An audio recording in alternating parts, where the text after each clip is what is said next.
Neil, I just lied. I'm sorry, man. Nothing happened in there, all right?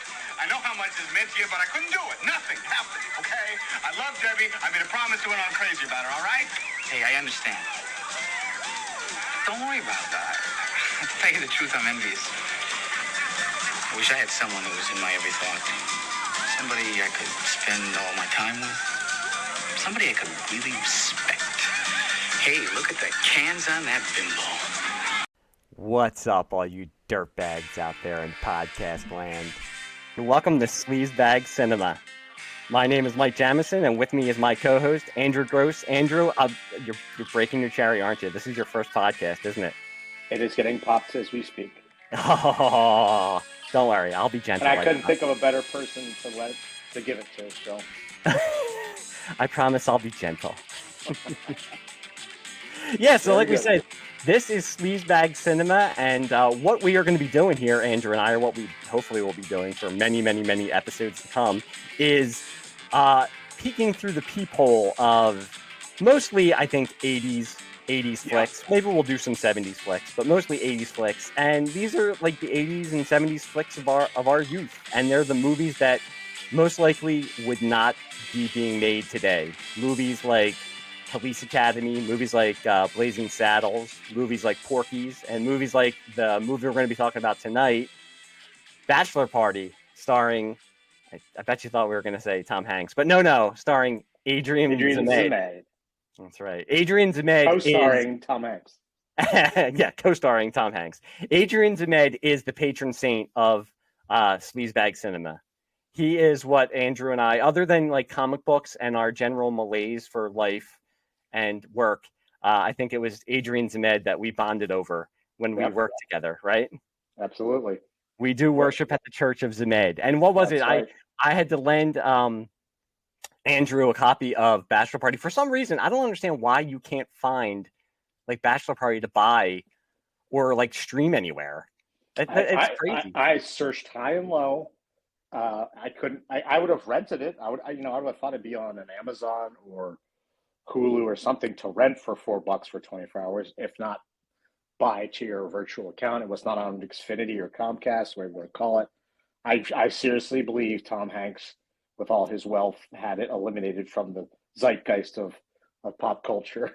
Even Tom Hanks. Tom Hanks the embarrassment of being in it. Tom Hanks is more powerful than George Lucas. He can actually go and get every copy of Bachelor Party erased from the earth. George Lucas can't get rid of the holiday special, but Tom Hanks can go and get rid of every copy of Bachelor Party. But so I lent my copy of Bachelor Party that I had on Blu-ray, no less, to Andrew. And I don't want to take your line. So what was it that you said when I told you that it was on Blu-ray? Absolutely. Do you remember what you told me? Was it to have to see Zmed in 4K? You have to witness Zmed in high definition. That's right. It's the only way you can witness Zmed is in high definition. So yeah, with this podcast, we just want to these are the movies we did. Like we used to work together, and these were the type of movies we would talk about, and these are the type of movies that I don't think you will be seeing today. We were talking before we started recording, and like we said, I think my son is going to be turning 13. How old is your son going to be? He turned 12 in February. Right.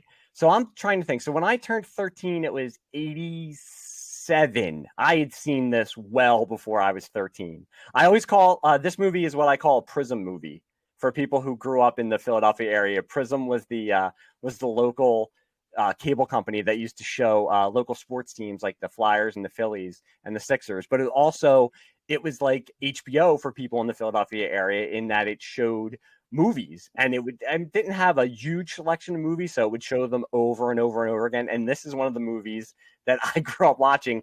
And I've said this on other podcasts, I've said it to other friends, parents in the 80s were either a lot more lax or they just didn't care, because they would plop you down in front of the TV and just be like, go to town. So I grew up watching Bachelor Party at a way too early age. And when do you remember first seeing it? Well, it's funny you said that about parents, because I actually was the polar opposite. But just a quick story regarding myself. We've talked about this. My parents, my mom and dad had me in their late 30s. So, they grew up, they literally were children during the Depression. So very conservative upbringing and whatnot. So things like this, there's no way in hell I was getting taken to the theater to see them, and for sure my parents wouldn't dare spend money on cable. So I didn't see it till I was maybe 15 or 16, because my friend at the time in high school, his dad ran a video store, if people remember what those were, and so that was our window into R-rated cinema, and we eventually made the rounds through a number of flicks that you could probably guess what they were, and this being one of them. So I didn't see it till 86, 87 maybe, and it's all uncut glory on a VHS tape. Now, I don't think you ever told me that you had a friend who ran like a video store. So you just had like his father did. His father, yeah, right. So you just had like the run of the video store. You could like take out whatever you wanted, or he could, and you would just go. Well, it's so his parents, like you're speaking about, it's the '80s, and obviously we weren't allowed to get hardcore XXX porno, but anything R-rated, it was. Hey, Dad, can we get Porky's tonight? Okay. Well, and then we go over on a Friday night or Saturday night, pizza, sodas, what have you, and then it was cinema. Cinema game on, if you will. Yeah, I mean, you're also talking to me. You've met my parents. I was also somebody who my dad like had a like copied version of Eddie Murphy Raw, and like that was one of our first. Like my mom accidentally taped over the copy of Eddie Murphy Raw with her soap operas that she used to tape every day, and my dad was not happy about it. But I was like in fourth grade, like reciting Eddie Murphy like comedy bits in my Catholic grade school that I went to. So yeah, I mean, this kind of stuff was on Prism.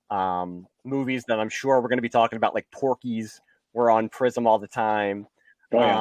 Revenge of the Nerds. I do remember going over to a friend's house after school, and his parents were not home, and watching Revenge of the Nerd, because this was also pre-internet, so it's like you didn't have just like porn at your fingertips like kids today. Hopefully, my kids aren't taking part of that, but you didn't have it so readily available as then. Now. So Revenge of the Nerds, like if there was a promise of a woman's bare breasts being shown, you were definitely trying to see that movie. So I remember that was one that we that we went over a friend's house and watched after school. But yeah, I mean, Bachelor Party also looms large, not only because of our God and Holy Savior Zmed, but also because of Tom Hanks. I mean, it is this came out in '84. I believe it came out after Splash. So wait! You're kidding me? Yeah, came out. What did it came out in '84? Or came out after Splash? It came after Splash because that was a big hit for him and kind of This didn't do that. Put him on the map as a movie actor after doing Bosom Buddies and whatnot for the years that he did. Wow. Yep. So this was released after it, and I don't think this was like a blockbuster, but it's still in $84. It made like 40 million, which is not bad. I mean, I think it was only made for like a couple million, so it did really well. Yeah, but that's incredible. He actually went. Usually you see IMDb pages of actors that are famous and big time now, and you look at their beginnings, and it's usually movies like this. That's pretty hilarious that he did something as big as I remember Splash being very, very big. You may correct me on that, but I remember it being a big hit, and he actually ended up doing this movie after. I think he was making it at the same time. Okay, right. He was probably just grinding. So it was just the way it was released. But yeah, Splash was big. I remember going to see Splash. I think because I grew up in Southwest Philly, there was no like movie theaters near us. You either had to go to the Deptford Mall in New Jersey, so go over the bridge, or you went out into the suburbs and saw it. And I think I went out into the suburbs and with my parents, and we saw Splash. I remember seeing it in the movie theater. It wasn't like you could go today and there's a 24 screen movie theater that you can get beer and have dinner in. But yeah. I think Splash was the first time I kind of remember seeing Tom Hanks, either Splash or seeing him like beat up Michael J. Fox in Family Ties. His uncle. When he laid him out. Oh my God! That's right. Yeah. One of the greatest punches in TV history. Alex P. Keaton, he kind of deserved it. I mean, if we're being honest, he kind of deserved it. Oh, 100%. But I just remember the scene. I mean, Michael J. Fox really sold it. I mean, Tom Hanks clocks him, and like he goes flying like 20 yards back, like it was the early rendition of the Matrix or something. He just went flying. It's fantastic. Yeah, so it was kind of jarring to see the guy who taught us that you should taught us about alcoholism. Yeah, didn't he drink like vanilla extract in one scene? I think he did. I think for that's the alcohol content. Yeah, I think that's when Michael J. Fox like found him. He was like in the kitchen like searching for something to drink, and he was drinking like vanilla extract. Right. I remember that because I was like, Mom, why is he drinking baking stuff? She's like, well, there's alcohol in it. I'm like, oh, okay. And you're like, file that away for later. Yeah, life lesson. All right, so Bachelor Party. So this was like the first time you had watched it in how long, do you think? Got to be at least 10, 15 years. Ooh. I mean, of course, we remember the bits and pieces, but for the record, this podcast, I just watched it today. You might be loaning me the DVD, and I just watched it today, and there was a lot of it I remember, a lot of it I didn't. And so it's like super fresh in my mind right now. And I was texting you bits of it as I'm watching it. You're just laughing your butt off. So, and I have to admit, before I knew I was going to lend it to you, because I've seen it, but like I think even before we decided to do this one as the first one, I probably hadn't seen it in like 5 years. So it's not like The Empire Strikes Back where I could basically get up and recite the whole thing. Yeah. So I mean, people can't see this, but I have. Hold on, 1, 2, 3, 4. They're not pages. I mean, my handwriting's terrible. So it's like 4 pages of notes, but it's not like they're like a detailed dissertation on the meaning of Bachelor Party. It was just what I wanted to. And when I was watching it, again, like stuff comes back to me. But there are parts that I was like, all right, I thought this was like a little bit longer. I thought like this happened here. I forgot like this part happened here. So I definitely was out of sync with the parts that I remembered, for sure. Like the J.C. Penney Sears child photo booth. That's like before the trailer or the opening credits practically. So well, we do have to say that was what like we would always talk about. Like, let's go. So there's that like it's with it starting. First of all, the school that he pulls. So Tom Hanks is a bus driver. Rick, what's his name? Rick Gasco is his name. That's Rick Gasco, yep. He's engaged. He's going to be married to Tawny Kitaen. The lovely rest in peace. Tawny Kitaen. There's so many people in this movie that we have to say rest in peace to. Well, not so many, but a couple. But Tawny Kitaen, I will say I'm a fan of pre-surgery Tawny Kitaen.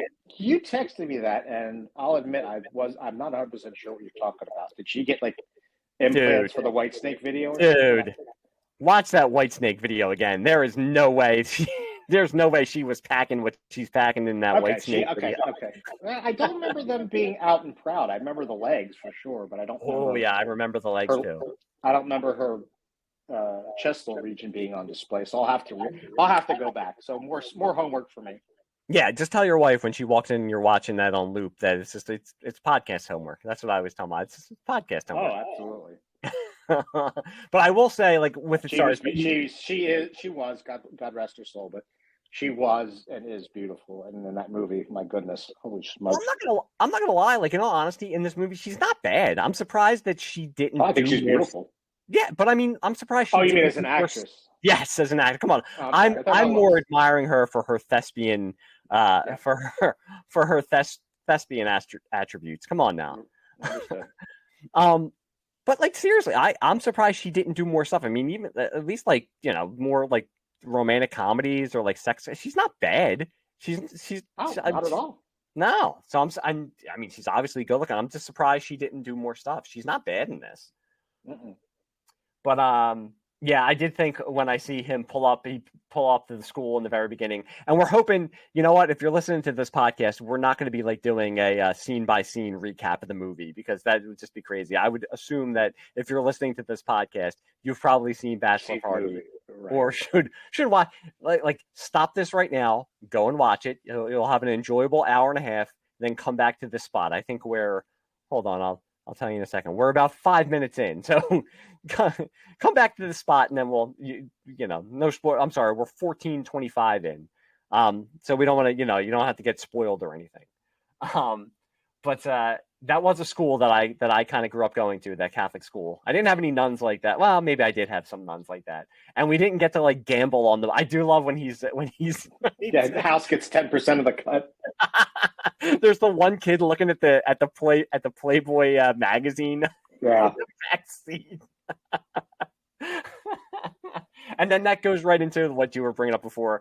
We get our first introduction to Zmed, as he's as a photographer in a mall. I guess it's a mall or like a JCPenney, right? Or Sears was the photo place I remember. when he sees the mom walk by, and he's like, "I would breastfeed till I was 17 or 18 years old." Are you married? Separated. So there is a God. Okay. Boy George has a yeast infection. Yeah, I mean, just as a kid, as us being kids of the '80s, this movie is just hysterical to watch as older gentlemen now. But well, I think that's going to be the not the cover photo for the actual podcast, but for this episode, it's Tom Hanks and Adrian Zmed posing with the large chested mom. That's a wonderful image. And I will say, I'm going to get into it right now. Like, Tom Hanks, he is good in this. He's kind of doing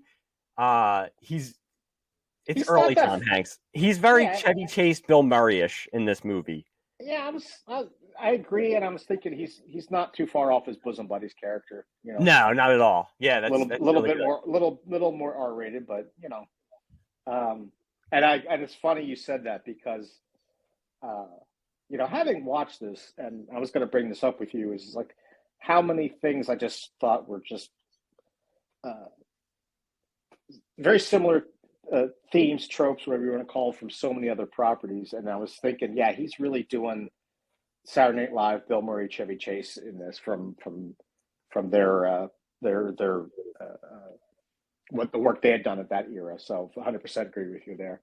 And it's not, it's not that there's anything wrong with that. It's just it's continuing on that tradition that started with Animal House in the late '70s with the slobs versus the snobs, and it's like Animal House, Caddyshack, this Revenge of the Nerds. I mean, that was like that with Meatballs, Stripes. I mean, that's what they were doing. So he's going right into that wheelhouse, but you still get you could tell why Tom Hanks became like a star. I mean, yeah, he's got the charisma. It shows through. He's still likable, even though he's playing. I mean, Tony Kattan's his future father-in-law says to him, he's like, "Rick, can I be honest with you? You're an asshole." And he kind of is. Like you just said, one of the good things about doing this and watching these movies now is that we're both married with children. So I'm like watching it, and I'm like, back in 1984, 85, when I was watching this, I was like, this dude is so cool. Like, he's so awesome. Yeah. And now I'm watching, and I'm like, if this guy walked in my door and wanted to marry my daughter, I would kill him. Yeah. There would be violence. You would choose violence for sure.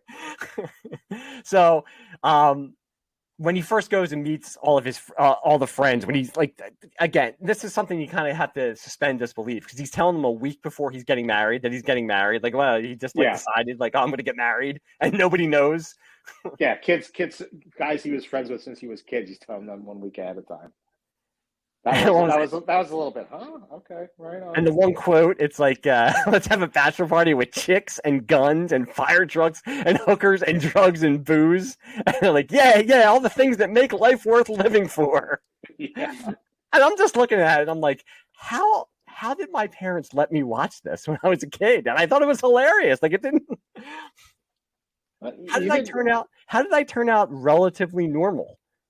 Well, I think as kids, and you correct me if I'm wrong, but we probably looked at this and we're like, ha ha ha. I don't think it made either one, the fear of the parents. I don't think it inspired either of us to let's go out and get hookers and cocaine and quaaludes and do them. Maybe the hookers, maybe the hookers, but I never saw this and wow, I really want to learn how to do drugs.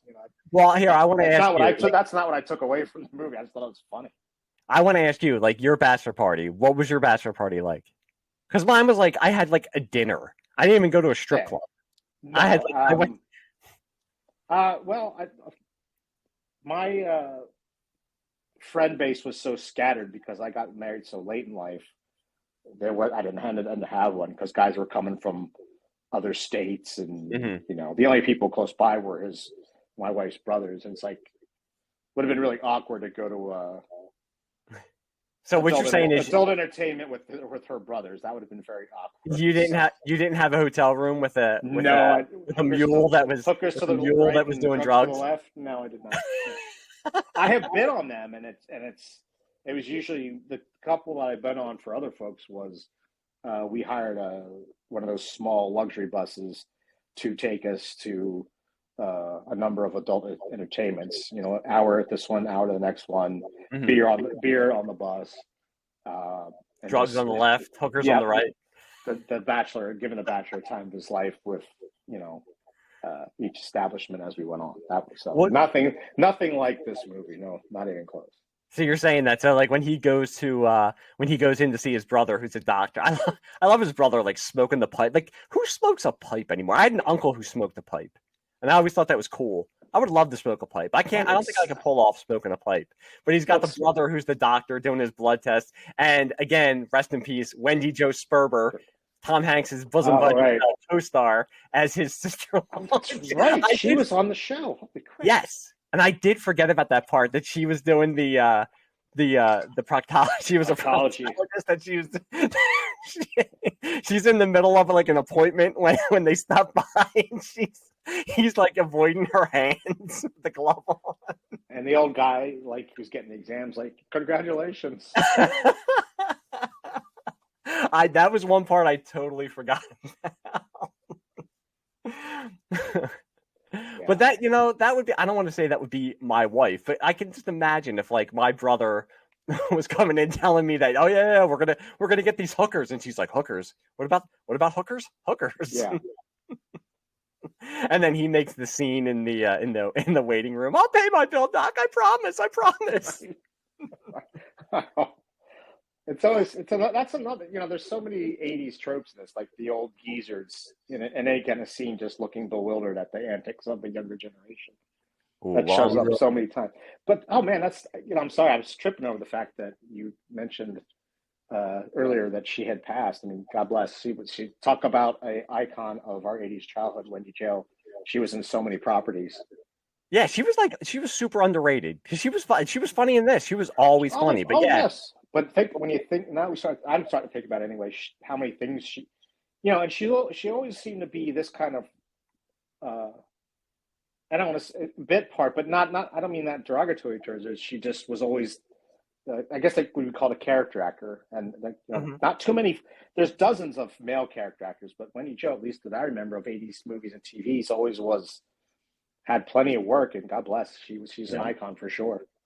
So you're bringing up 80s tropes. So then we also have the 80s tropes of the ex-boyfriend, Tony Catan's ex-boyfriend, Cole, played by Robert Prescott. And he was also in Real Genius. So he plays the 80s trope of the blonde dickhead that William Zabka would perfect in the 80s. But he's another one that he's just like... I've had a number of things that this movie, I'm like, okay, they borrowed it from this. I mean, he basically was the Greg Marmalard from Animal House. Yep. Or the Rich Snot from Dan Aykroyd, Eddie Murphy. What am I thinking about? Mike, help me here. Dan Aykroyd, Eddie Murphy. Oh, from Trading Places. Yeah. Like he was competing. Dan Aykroyd's character was competing with, a similar type character for his wife to be, and so forth. So yeah, and her dad, Tony King's dad, is basically carbon copy of Judge Smells. Yeah, they might as well have hired Ted Knight to play that character, because he has like the same hair, the same smile, and this is. I'm sure they were kind of, they had a type in mind when they were doing it, and it's not surprising. Like the director and the writers of this. Had done Police Academy previously. They did like Airplane. So Police Academy. Wait. Police Academy. Wow, I'm really out of touch with this date of this movie. This Police Academy predated this. Okay. I think Police Academy came out in '83. I have to check it. If not '83, then maybe early '84. And so it came out before this. But I think it came out in '83. Wow. Which is hilarious. Police Academy is one of those 80s properties, kind of like Rambo. It started out as like R-rated and then became like a cartoon by the late 80s. Oh yeah, I mean we'll get into that one another episode. But yeah, wasn't there 5, 6, 7, 8 of them? I think. Yes, they got so bad. It was like Police Academy Goes to Russia. It wasn't called that, but they basically, I think it was like the Russian assignment or something like that. And that was another one like that was on Prism all the time, and my parents were like, "You're fine to watch these movies." Well, you have the blonde dickhead boyfriend who's basically offering to buy Tawny Kitaen from Tom Hanks. I think he offered. Doesn't he offer his Porsche? And he's like, I was just ready to have a lot of miles on it. Well, neither does Debbie. It's low mileage. It's brand new and low mileage. I had to laugh at myself, being of this age, and I'm thinking, I've been married all this time, and like, would I have offered a Porsche 911 Targa practically brand new at that time in exchange for, it's just kind of funny thoughts that go through your mind. How much do I love my wife? Really? God, that was. I love Porsches, and I was like, wow, that was just. But again, there you go, 80s tropes. The Porsche 911 was present in Caddyshack. 16 Candles, the stud had a Porsche. Like that was a symbol of wealth back then, was to have a Porsche of some model. Tom Cruise had a Porsche in Risky Business. That was an iconic car for sure. Iconic brand, as a matter of fact. That's another one we got to do. I haven't watched Risky Business in probably since it like first came out. So that's definitely like one we got to look at. But there's like a lot of like that guys, because when they go to the hotel manager who sees them, I don't even know. I'm actually jumping on like IMDb right now to look and see if I can find who the hotel. But he's like that guy from like the 80s. Like he always played like a stuck up. The actor. Yeah. It's funny because I'm looking on IMDb at the actors on here, and just one of the actors, his character is Allie Pimp. So that just goes to show you that this is like an 80s movie. Allie Pimp. That's right. And it's not even the Allie Pimp that we're thinking about. Oh my goodness. But I do like when they get to the hotel room and they're like, "Gentlemen, start your boners." They're all like, "Yay, let's go." They're watching the porno that they don't know that the scenes got cut off of, and you just hear in the background it's like, "Lay that pipe, drive it in there." Drive it home. And another scene I forgot about was the scene at the bridal shower when when the two hookers go to the bridal, and again I'm sitting there thinking, like I'm watching this when I was like 10 or 11 years old. The two hookers, they get undressed and they pull out the whip and the vibrator. There was no way when she's like, "Do you have a place I can plug this in?" There was no way I knew what they were talking about or knew what that was. I probably thought it was a microphone. I remember at the time, like, oh, whip, like Indiana Jones, cool. I wonder what she's gonna do with that. Is there a Nazi around that she's gonna like? She gonna swing across a deep ravine or something? But let's just go over real quick some of the stuff, why we call this sleaze bag theater, like stuff you could never pull off today. Oh yeah. Okay. Like I'm just kind of skipping along here for sure. No. The completely stereotypical Indian character who was a pimp with a star on his forehead. I mean, my lord. That would never fly in today's society? No, and can we say, so at work, when you would come into my office to come and say hi, you would usually walk in, and how would you walk in, and what would you say? I'm telling you who I am, Joe. Hey, bro, what it be? being completely politically incorrect, of course. No, and like doing this, I was actually thinking about this before we for the past couple of days when we set up when we were going to record. I was like, how are we going to do this without like offending anybody? Because yes, we are laughing at this stuff, but the whole point of this podcast is we know that this stuff would not fly, and we understand why it wouldn't fly today. It shouldn't, it shouldn't. It's just funny what the lenses that we were. That we had in the 80s. Exactly. Get away without anything.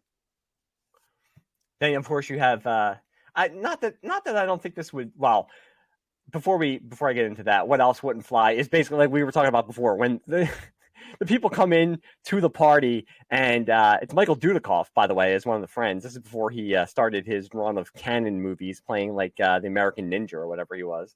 But when the people walk in, he's like, drugs to the right, hookers to the left. Maybe it's hookers to the right, drugs to the left.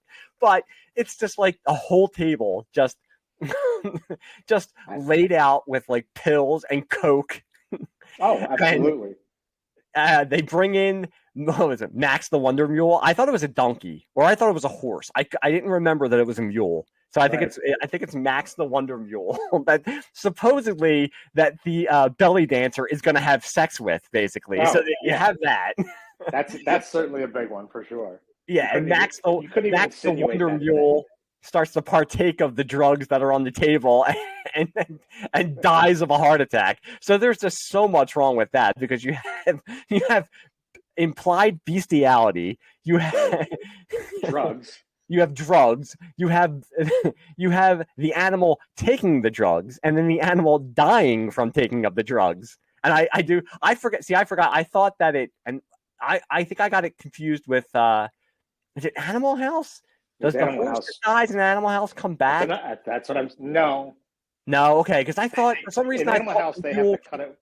Go ahead. Sorry. No, I was going to say, I thought the mule came back to life. I forgot when the elevator goes down and you just see like the four legs sticking up when the elevator doors open. And I was like, oh shit, it really died. And I said something I picked up on watching it tonight was that they had a towel over its groinal region. Yeah. Well, thank God. In the elevator. We can't have kids seeing that.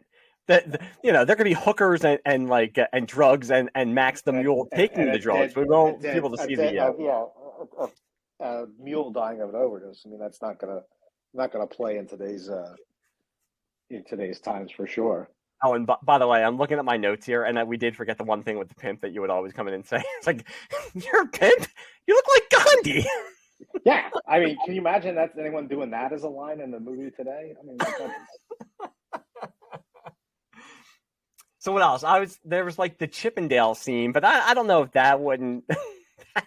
I actually forgot about that scene when it's like, what's it? It's Nick the Dick. Nick the Dick, right. Is that the foot long? Yes, it is. And then some. That's it. And it's funny you brought up the pipe because that not that this is politically incorrect, but how much smoking is going on in this movie. I mean, you just don't see that. Oh, yeah. But funny, just a quick one about smoking in the donkey is like when they're carrying the donkey to the elevator out of the room, his brother's got the pipe in his mouth. I'm like, you can't put that pipe down. No. But you also have, like the Brad character who is basically suicidal. I do like when he's trying to kill himself with the electric razor. When he walks in, he's like, "What are you doing?" I'm trying to think of what the line is because he says, "Well, at least if it happens, your wrist will be smooth." Right, like that was. We were probably laughing our ass off as a kid, but now probably don't want to touch that subject in a mocking manner in a movie like that. For sure. No, again, in any property. That's what everything we talk about. We understand why. We understand why it couldn't be done today, but we're also acknowledging that some of it is funny. And a movie like this, again, back then it was. Yeah, well, this was one of the things I took away from this. Like, yeah, this is like a typical. And I'm making motions with my hands here. It's typical 80s sex comedy, but it is a funny movie. Like, it's not like cheap. You know what I mean? Like, it doesn't look cheap. It's like I said, the people who made it had done Police Academy. They had done They'd done Airplane and most likely the sequel. So you had like professionals working on this. So it's people who knew what they were doing. So the movie look is well made. And you have Tom Hanks, who, like I said, you could tell just from watching it that this guy was gonna end up being a star. I mean, he does. And like you said, you were looking at the IMDb. You texted me yesterday and said, Zmed has been steadily working. Back then, he's second build. I mean, he had been in stuff. It's not like he was like some unknown. Like Adrian Zmed back in the early, he was probably on TJ Hooker when this was made. I just ready to ask you, was this pre, post, or parallel to TJ Hooker? Like, I think it was during, and I think he had been like on Broadway, like in Grease, because he was in Grease too. But he had been on Broadway in Grease, and Adrian Zmed, we joke, but he does have charisma. No, we don't. We're not mocking him, saying he's a patron. He's a patron saint. He's he is icon of our youth, for sure. Yes. There's so many. I was looking up pictures of him on the internet, and there were just so many pictures of him in a headband and just really, really, really tight, shorty bikini shorts. Yep. I'll tell you what. He is a well put together man. I'll tell you. I'm secure enough of my masculinity to say it. There's no disputing. He was a very good-looking person. I'm not surprised they had him shirtless in this movie. By the way, we're talking about the stuff that would not be done today. So when Tom Hanks walks in and, Zmed finally convinces him to go into the room, he says to him, like, before you're going to get married, and he had gotten like an ex-girlfriend of his, and she's in the bedroom, go in there, and he says, okay, I'll go in.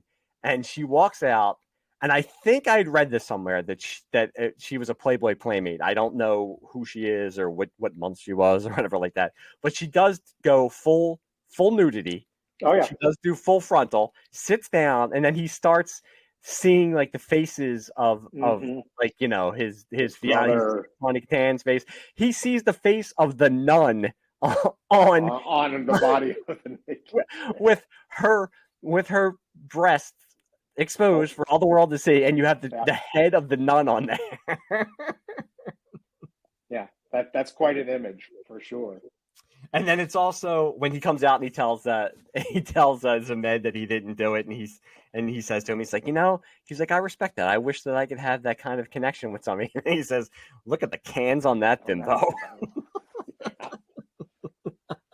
Classic dialogue. The writers it's paid also a pretty penny for this movie. It's also followed by the pimp coming in saying, I want my bitches back.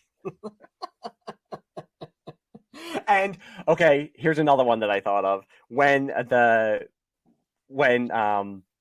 Katan and all the ladies at the bridal shower, they decide they're going to get revenge on them. So they decide, of course, in movie logic, they decide they're going to dress up like hookers, and they end up going into the room with the Asian men.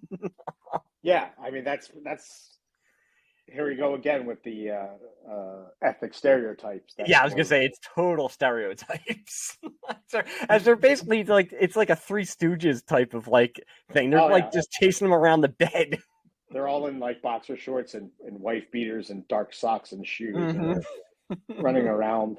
It is kind of funny when one guy goes, "This is so much better than sushi." That is kind of funny. Like, I forgot about that.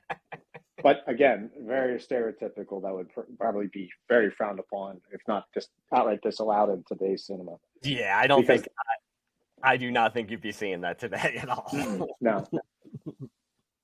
I'm trying to think. I'm looking through. Oh, you know what? I lied. It was 3 pages of notes, not 4. One of the pages of notes was blank, so it's only 3 pages of notes. All right. I did forget about Cole in the diaper sheet. When they they hung him out the window, right? Yeah, right? First, I do. It's like such an this isn't like something you couldn't do today, but it's like an 80s trope where he decides to get dressed up in like his hunting gear, and he's gonna just basically kill Tom Hanks, where he gets the room like right across from them, and it's actually a really funny scene. Like it's Zmed and Tom Hanks talking, and like that you just see like the arrows going into the wall, and he's like, What's this? What's this? And then another one comes in. He's like, "What's that?"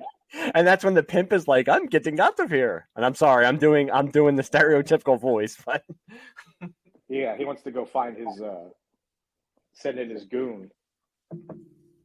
Yeah, because that's why and that's the whole mix up with Tony Katan and like that group because he thinks he was supposed to go get his hookers back, and they're like, yeah, we're the hookers. That's right. That's right. It was Tony Katan and her bridal party. But I did forget about so they get Cole in the diaper sheet and hang him out the window. Which is, I mean, when the couple then that's in the hotel room open up the well, no, even before that, when they open up the shades the shades and they see like his bare ass like slamming against the window and they start screaming. That's something else. The 80s. There's always a bare ass in the movie somewhere. You don't see that anymore. I think we need to bring back the bare ass. Yeah. Well, there was always the comeuppance for the protagonist and the embarrassing comeuppance. So he's stuck in the it's basically almost like a diaper. It's not. He's in the bed sheet, but then he falls. Right. The couple goes into their car, and the bed sheet finally unravels. So they open up the sunroof. They go to kiss each other, and of course he falls right at that second. Yep. And they both end up kissing his bare ass, which I do remember as a kid, as a preteen, I thought was hilarious.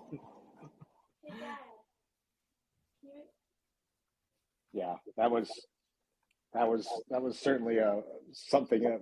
Looking when I watched that today, I'm like, that was a scene I did not remember of him getting hung out the window like that.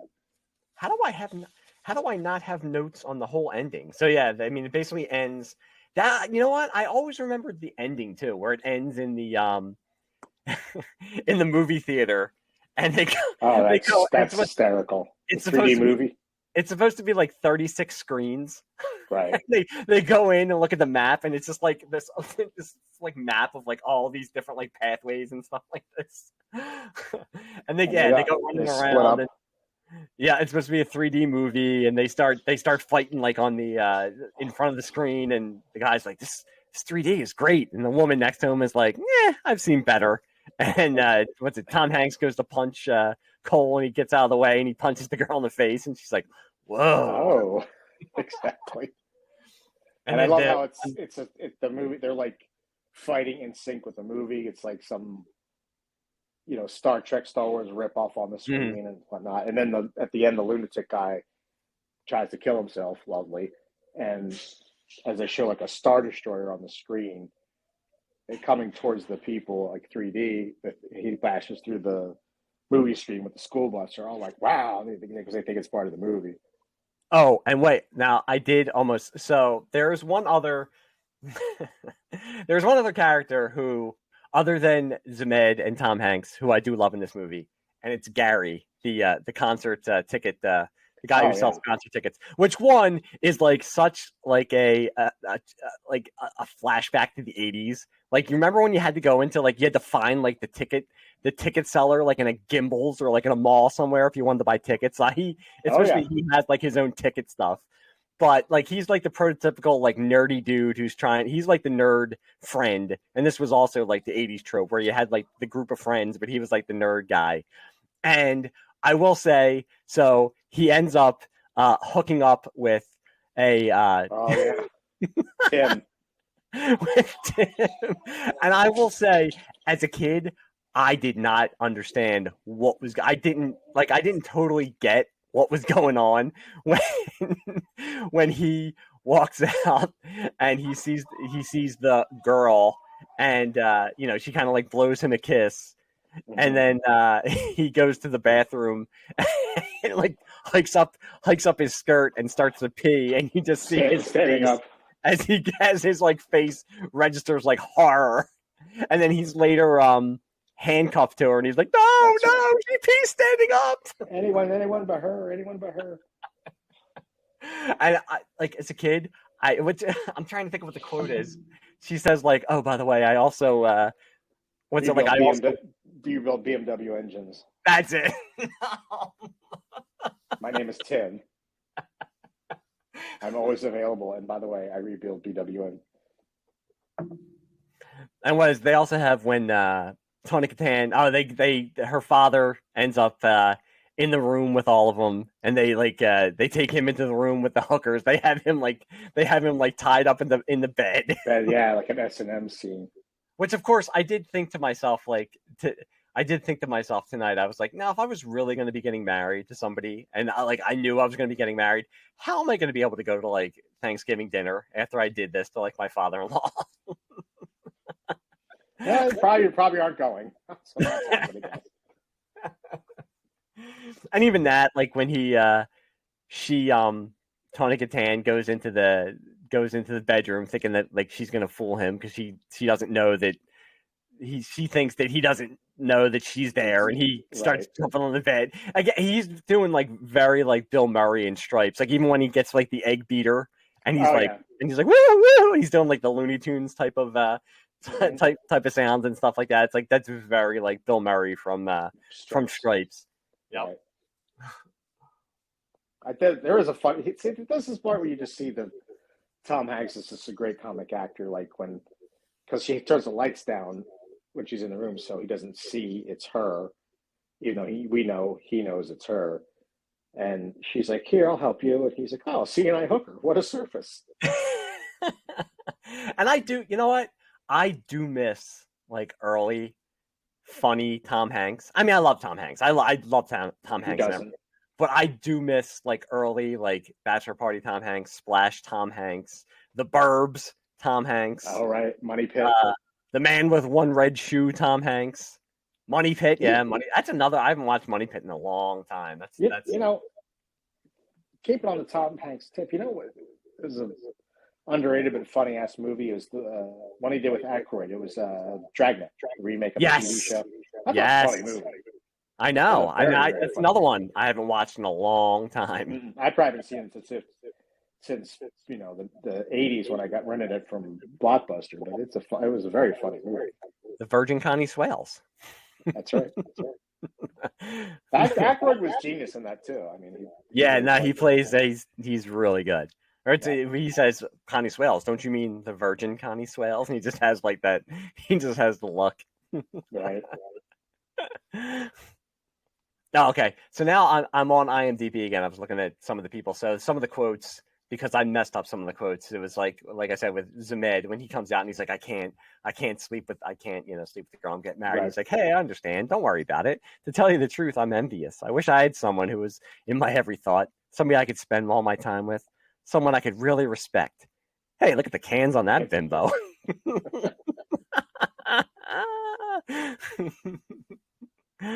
And like you said, with Tom Hanks,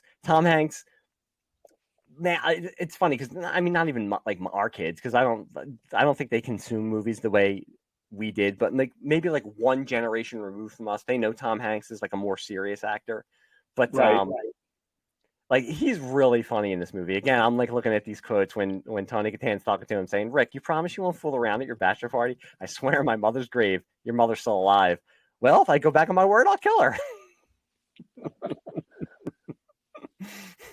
That's also very MASH-esque, some of those. Yes, it is very MASH-esque, and as people on here should know, we love MASH. So yes, yeah. One of the things we bonded over very early in our relationship was quoting MASH to each other, and we realized we were both Dying the Wolf fans of the show.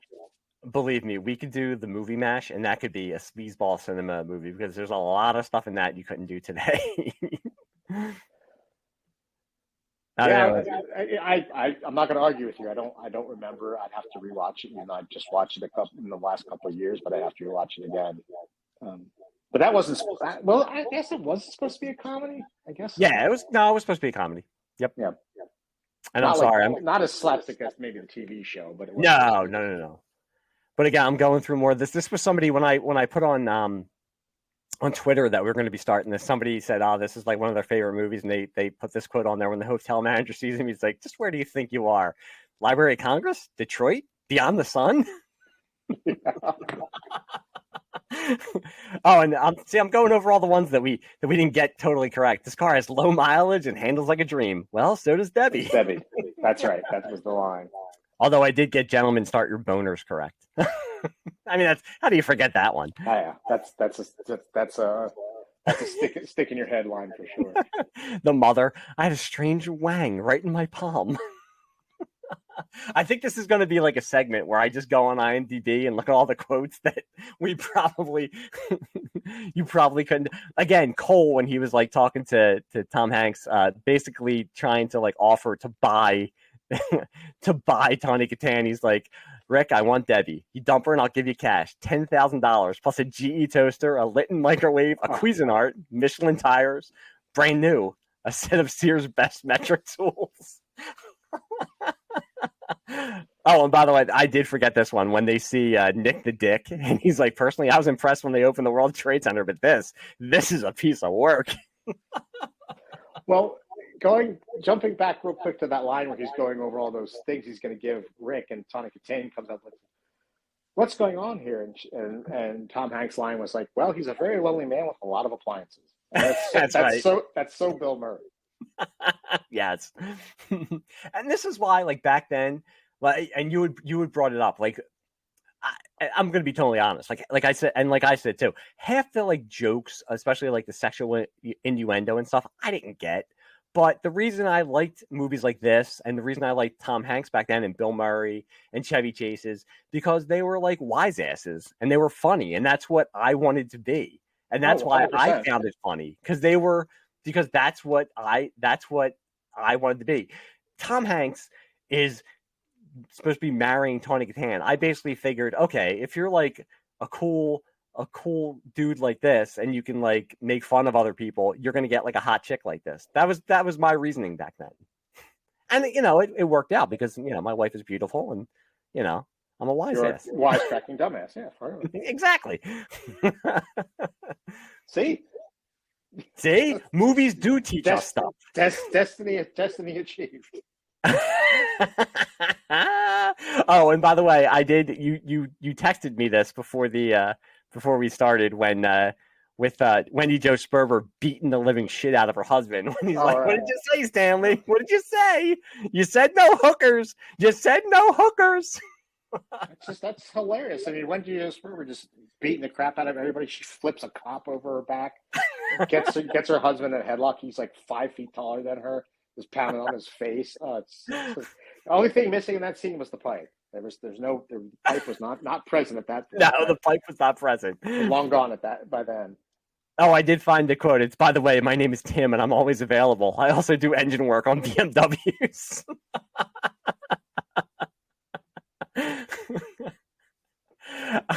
I'm also finding, and this is why we call it SLEAZE Bag Cinema, one of the toast was to when Zmed, he's toasting, he's like, "To girls with big tits."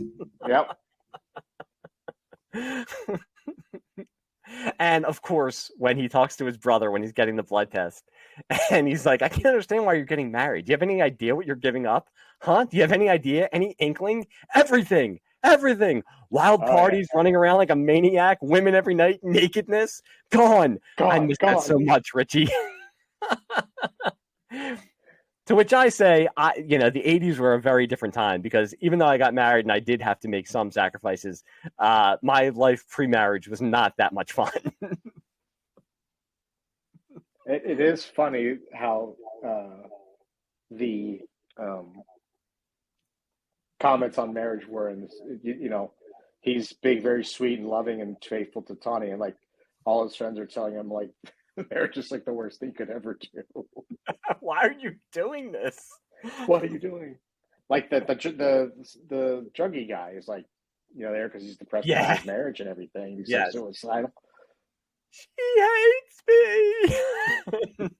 Or no, was it? I do like when his brother, he's like, the first month everything's great. Everything's great. Nothing's changed. Then it's like the third month. See, I remember when he says like, and then it's like 6 months in. It's fall. The football games are coming on. You can start watching football. And I'm like, I didn't really have any friends who were that like extreme when I was getting married, but I did have some who were like, yeah. I remember I did have one friend who was like in the process of basically like breaking up with his wife, and he took me out for like lunch right before I got married, and I was like, "Dude, you're not helping. You're really not selling this to me, okay?" Oh, he was giving you the story. No kidding. Yeah, it's like, you're really not selling me on this, pal. Well, it's funny, now that we're older and married, and there's this one scene where Tom Hanks is, pledging his to Tawny. I think it was she's like, I don't know what you're doing with this bachelor party. He's like, excuse me. He's talking to his friends. He's like, guys, don't worry. We're still going to play poker every Friday night. We're still going to do this Wednesday night. And I'm just watching this, as someone who's been married decades at this point. You're like, yeah, we were all that optimistic back then. Yeah, we can't even set a time to go see a movie. You and I, it's like, it took us 3 weeks to get this podcast scheduled. Yeah, we had to cancel this 3 times. And meanwhile, it's like, yeah, we're still gonna. Oh wait, I gotta find the one thing. I can't. That's it. When Tawny, you're introduced to Tawny Katan, and she's in the store she works in. She tells her friends that she's getting married, and her one friend. And it seems like yesterday I showed you how to give a blowjob. That's right. The whole place stops like an E.F. Hutton. Yeah. And another, you got to have the 80s, titillation movie when they had the dressing rooms with half the doors and you're getting to see everybody's crotch or the girl's boobs. It's just, that's a hilarious 80s. We got to figure out how to get nudity in here in a funny way. Let's do this. There's always something like that. Good. I'm glad you brought that up because we're going to have something that is a regular feature on the podcast. And I will put this on Facebook. I will not call it X because it's not X, it's Facebook. And if any I'm sorry, it's not X, it's Twitter. It's not X. But to bring that up, if anybody wants to find us on Twitter, we are at SLEAZE BAG. We are at SLEAZE BAG, and it's SLEAZEEBAG. So that's our Twitter handle. If there's any movies you want us to cover, or just give us comments, let us know if you're liking the podcast. But I will put this picture on Twitter, and I'm eventually going to make a Facebook page, but I just haven't gotten to it yet because again, Tom Hanks is sitting there saying they're going to be playing poker still when they're married and going bowling and all that kind of stuff. And meanwhile, I can't even have time to set up a Facebook page. But so anyway, we are going to do with every podcast, we're going to do the Zmed-O-Meter. And basically the Zmed-O-Meter, this is very scientific. This is going to be very scientific. Absolutely. Yeah. The Zmed-O-Meter, it's going to be a rating on a scale of 1 to 10 Zmeds. So basically, it's 1 being only mildly offensive for the 80s or for the 70s when we do a 70s movie, and 10 being you're canceled, you're looking for a lawyer and a new publicist, and you're entering rehab before a public apology. So with all of the stuff we've been talking about, with, drug-taking mules, with implied bestiality, with full frontal nudity with a nun's head on top of it, with Adrian Zmed ogling big busted mothers when they're getting their child's picture taken with Tawny Katan's friend. Ethnic stereotypes. Yeah, with ethnic stereotypes. With Tawny Katan's friend talking about how she taught her how to give blowjobs. With Catholic school kids looking at Playboy magazines in the back of a bus. How many Zmeds? My God! Another one about that, when having just watched this, you're talking about when he's in the hotel room with Tracy, and there's all those heads. There's also they kick to this one scene, and that's right. Yes, there's Tom Hanks is surrounded by half all the kids, 8 or 10, kids that are 12 years old, saying, get her, bang her, do her, whatever. Oh my God. I did forget about that. Thank you. That just might have changed my that register is very high. I mean, you've never. That might have changed that might have changed my rating on the Zmed-O-Meter. So I'm gonna, for the inaugural Zmed-O-Meter. Right. What would you give this on a scale of 1 to 10 on the Zmed-O-Meter? Okay, but just what lens am I looking through? Well, like I said, I mean, 1 is or now. I would say now you're going to it's the top. You're going to jail. You're getting a new. Do you think so? Do you think it would be a 10 now? Okay, well, let's do it. Yeah. I mean, we're still figuring this out. So this is the first episode. The ethnic stereotypes alone would do it. Okay. So let's say 100%. That's a good point. So let's say, okay, for now we'll do the Zmed-O-Meter in the lens of 2024 and the Zmed-O-Meter in the lens of 1984 when this was made. So if it was 1984, where would you rate this on the Zmed-O-Meter? Very, very low. I mean, you get away with anything in the 80s. It was, we laughed at it. It was comedy. All right, give me 1 to 10 for 1984 on the Zmed-O-Meter. Maybe a 2. Okay. I don't think people would blink at this. I'll give it a, especially I'll with give Tom it a, Hanks. Especially with, excuse me, sorry to interrupt you, but especially with Tom Hanks in it, I think everyone's going to give it a bit of a pass. Okay. I'll give it a 3, just so I don't do the same as you. So for 1984, I'll give it a 3 on the Zmed-O-Meter. For 2024, I'll give it an 8 on the Zmed-O-Meter. No, with a 10. The ethnic stereotypes alone would kill it. I think there's a much, with post Me Too woke culture, however you want to say it. The way that a lot of the ways women were portrayed in this movie wouldn't fly today. The drugs, I don't know. Let's be honest, Mike. Audiences today would even know what those Quaalude was, or all those pills on the table. So I don't know how much. I don't think that is big of a deal. But I think the way women portrayed and the ethnic stereotypes would put it at a hard 10. Okay, so I want to say to everybody, so you heard ours. Once you listen to this, please go on Twitter. Again, we're at SLEAZE BAG. It's SLEAZEEBAG. And give us your rating on the Zmed-O-Meter. Either 1984 Zmed-O-Meter, 2024 Zmed-O-Meter, both, either or, whatever. Or you can email us. We do have an email address. And since I just made it today, I'm actually looking it up right now because I forgot what it was. It's sleazy1, SLEAZEE1 at gmail.com. So email us or go on Twitter and let us know what your Zmed-O-Meter rating would be for Bachelor Party. And I'll be interested to see if anybody, if anybody actually does give us their rating, and 2, I'd be interested to see what the rating would be for Bachelor Party.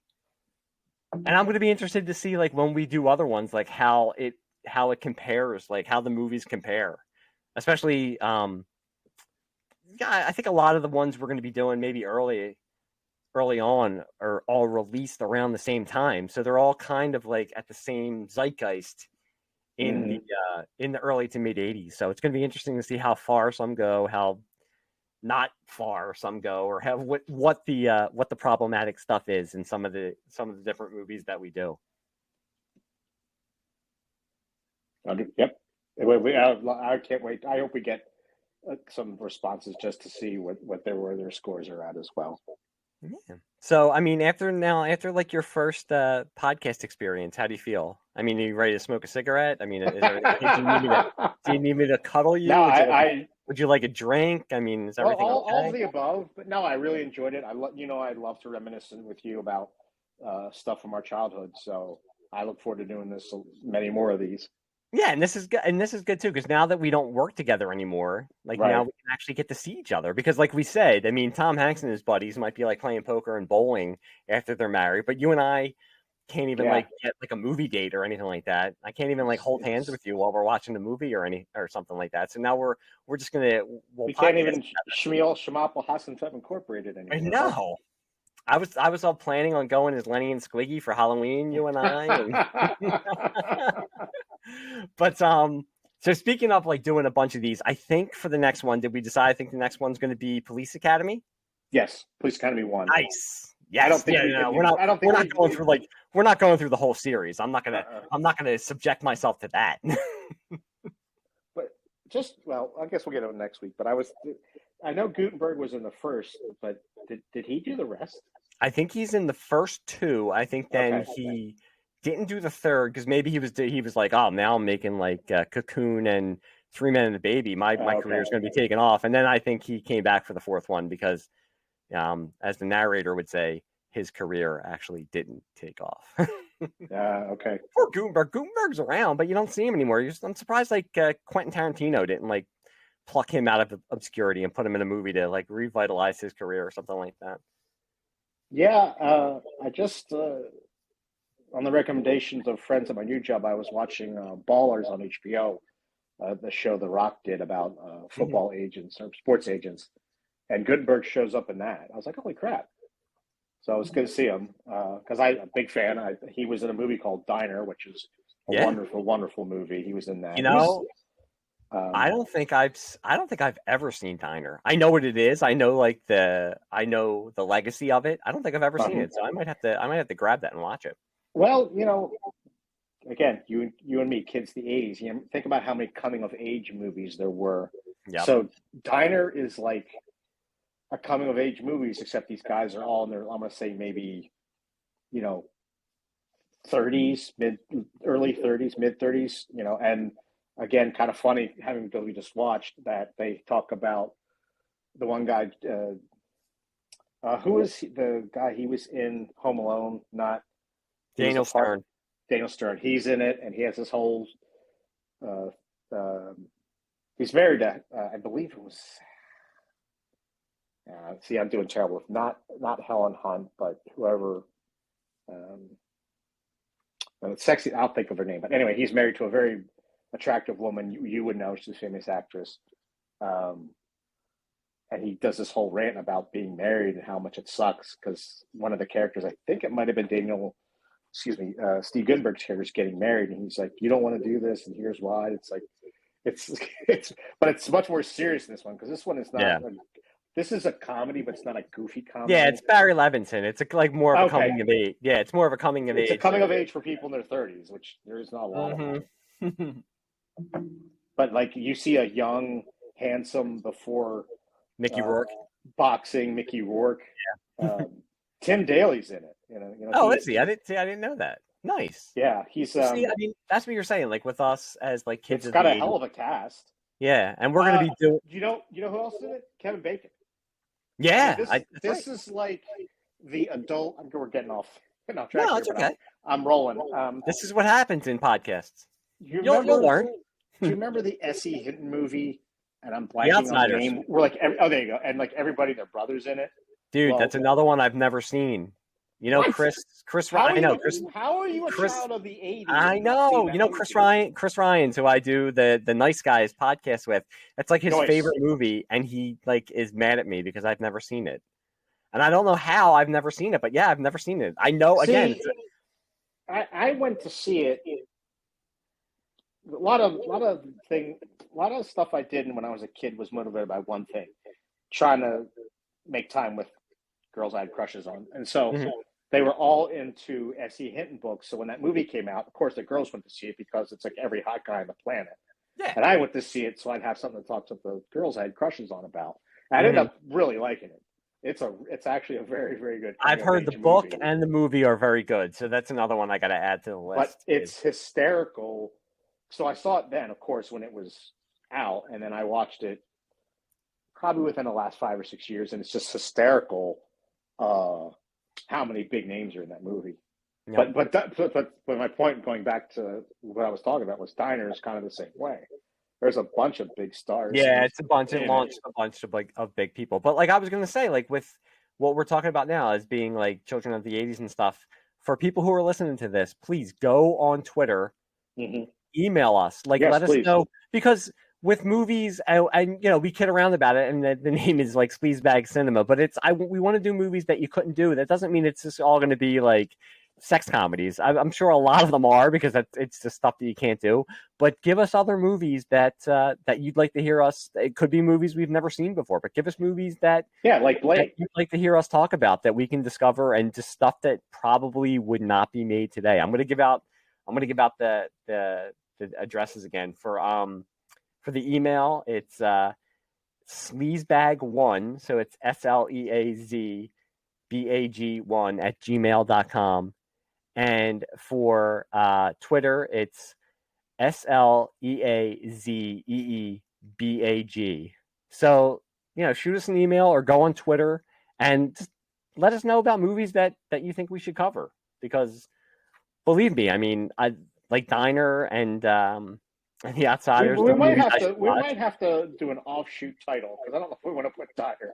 No. Space Cinema. I'm just saying, like, there's, I've discovered with doing these type of podcasts, I do comic book podcast and another movie podcast, and it's like you're always finding stuff that you always think that you've watched everything or you've listened to everything or read everything, and then you're inevitably like there's something that you've never heard of or that you've heard of and you just never got to, and it's like, oh man, I got to do that. So I'm sure with this, there's going to be stuff that we can get into, even if it's not stuff that we cover on here. Mm-hmm. But like you said, once you start podcasting, you get like the itch. So yeah, you'll be like, yeah, we got to like start like an offshoot, because believe me, I started with like guesting on podcast, and now this is like the third one that, well, there's like two that I've like started myself, and the other one that I did with Chris that we started together. So it's like you get into one and then you want to start doing more. Yep, for sure. So I don't know. I mean, I think that's a good place to end it. What do you think? Yeah, I think that we did it. This is a great start. We'll get better for sure. No, I think we were good. You were good, man. You were good. No, I think the more you and I do this, we'll get even in better sync, and yeah, I look forward to many more. And I am serious. I would like to we'll consider maybe a more serious movie podcast, because I think it would be great. I think it would be great to you and I to banter about something like a diner or well, I would say Lost Boys, but that's not it. What were we just talking about? Good lord. Lost Boys is a great movie. Outsiders. Yeah. No, yeah, we'll figure it out. Those would be great movies for us to cover for sure. Yep. And like we said, the next one will be Police Academy. I don't know if we figured out. We're going to try to do what, like two a month, possibly, if we can. That's our intent.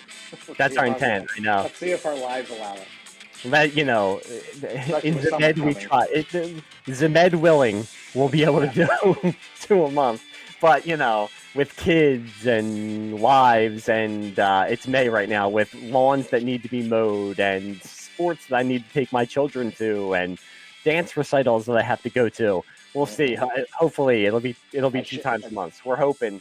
I don't even know when this one's going to come out. I will put an announcement on Twitter when it's going to be coming out. But yeah, when this does come out, the next one should be Police Academy. So that's going to be fun too, because I think I own it. I have to check, but I haven't watched that one in a long time either. So that's going to be interesting to watch again.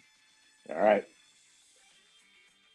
Cool. So I hope everybody enjoyed this, and we will see you next time as we peek through the peephole of 80s cinema.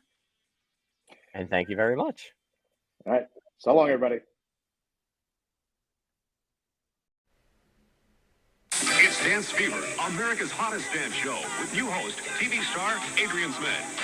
Dance Fever, where each week amateur couples from around the world join Adrian and his dance team Motion for the hottest half hour in television. Music, dancing, and a chance at more than $50,000 in cash and prizes. So burn with the fever. Dance Fever. Tonight at 7:30 on Channel 2.